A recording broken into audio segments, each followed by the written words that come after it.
information you need to have the best control of your dog in any situation.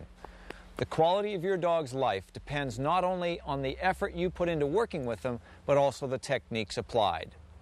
Dog training is not so much a matter of training the dog, but training yourself to understand what it takes to be respected as a leader in your dog's mind. A well-trained dog is one that will be given more freedom, exercise, and affection during its life, because the owners are happy with them and can trust that their dog will respond when absolutely necessary.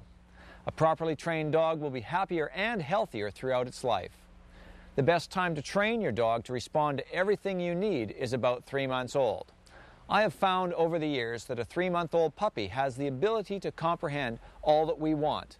But in most cases, people have been fooled into thinking that they can't because they're so young and cute. My black lab Izzy was trained at 9 weeks old, and in 3 weeks he was fully responsive to all commands off leash under full distraction. This was not because he was an especially easy, eager dog to train. He was actually the opposite. He was an incredibly dominant and aggressive dog when he was given a command. He resisted me with a great amount of intensity for the first 4 days. Then he gave in and realized that it was to his benefit to obey. The well-known statement, "You can't teach an old dog new tricks," is false. An old dog thinks the same way a young dog does. The reason this statement has arisen is because an older dog can become stubborn. They have learned that they are the pack leader and are not easily willing to give up position to anyone. This gives the impression that they cannot learn new things, but in fact, it is because they are not willing to learn. When we approach them with this understanding and find ways to make them realize that they're no longer in control, they can be taught all kinds of new things. My methods will instruct you how to harness the dog's will regardless of the age of your dog. When done properly, this does not break the dog's spirit, but enhances it, allowing the dog more time to experience positive thoughts and behavior. Many times when people call me, during the explanation about their dog, they say, "I think he or she is pretty smart." In fact, there are no dumb dogs. Every dog is much smarter than most of us will ever realize. The reason people think that their dog is not very smart isn't because the dog is lacking intelligence, but that the dog does not have respect for the owner as its leader. This is why a person can be calling their dog or instructing it in some way, and the dog seems to be oblivious to them. We must first understand the genetic makeup of our dog. Having knowledge of the way that they have been created to think makes it possible for us to deal with them in a manner that will achieve results. A dog is a pack animal. They naturally want to be in control, some to greater degrees than others. Every dog is an individual. They can all be trained in basically the same manner, but they will need to be dealt with on different levels. Think of a scale of 1 to 10 to examine what is going on in the dog's mind. Let the numbers represent the strength of will of the dog. If a dog walks around in life perceiving itself as a 7, then the dog will only respect any person or dog who presents himself as an 8 or higher. If anyone comes across as less than a 7, the dog will understand them but will not obey them if they don't desire to.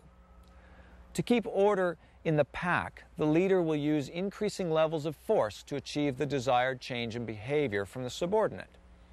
This is where we can see that the momentary discomfort and unhappiness experienced by the weaker dog receiving the discipline does not negatively affect the relationship between the two. Rather, it is the reverse. The weaker dog will now have an established respect for the stronger dog, and at the end of the day, they will all sleep happily together in a big, snuggly group. Harmony has been established.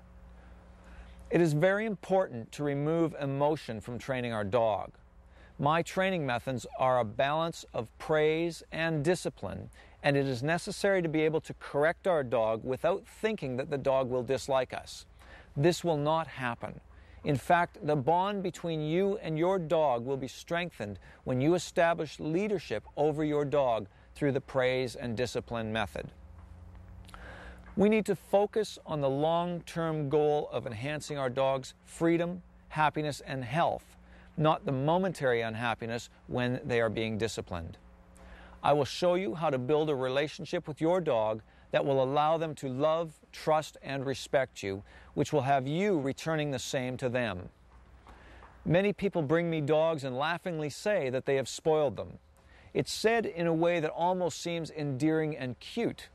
The problem is that it's the dog's life we are talking about. A more appropriate statement should be, "I ruined my dog." The statement is no longer cute, and it places the blame on the owner for allowing their dog to become out of control and in many cases a danger to itself and others. The size of the dog that we have does not matter when we consider training. All dogs think in the same way. Whether they're large or small, it's important to have them respect us so that negative behavior does not become prominent. Some of the smallest, cutest dogs I have worked with have been on the highest levels of the will scale, so don't be fooled by size or appearance. There's no magic involved with having a well-behaved dog. The results that you obtain with your dog are dependent upon your ability to practically apply the information contained in this video. The best approach is to watch the tape a few times before attempting to work with your dog. Some techniques look very easy, but become more difficult for the novice once they begin to apply them. Your dog will possibly respond in many ways to make your task more difficult as they try to maintain their pack position. You want to limit the amount of mistakes you're making when dealing with your dog. You are building a language and process with your dog. If your commands and corrections vary too much from day to day, the dog can be confused as to what you expect or find loopholes in your authority and give you a limited response. Everyone in your family will need to watch this tape and be dealing with your dog in the same way. One person cannot choose to be neutral and allow the dog to be disobedient with them. This will only make it harder for those who are doing things properly, because the dog is learning that it can control some humans in the pack, and it will also continue to challenge the others. This means the dog will end up receiving more corrections along the way. If you have someone in the family that is not willing to discipline the dog when necessary, they must be asked not to issue any commands to the dog.